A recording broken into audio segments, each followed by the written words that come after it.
تا آخر ببین که قطعا شگفت زده میشی. یه تخت چوبی رو مشروط کن. احتیاج داری به مربع‌های کوچیک 7 سانتی و کاغذ دکوپاژ یا پرینت لیزری با طرح کاشی. با چسب چوب مربع‌های طرح کاشی رو روی چوب بچسبون. این کار رو برای تمام مربعات انجام بده.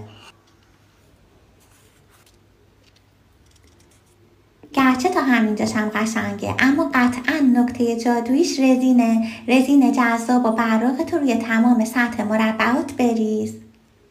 جذابیت و برقش واقعا از کاشی هم بیشتره. دونه دونه کاشیاتو دور تا دور کارت بچسبون.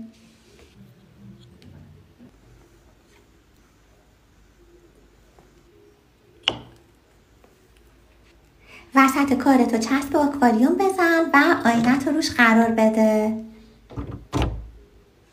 و تمام. به همین زیبایی آینه طرح کاشی داری که نمونهش هیچ جا نیست.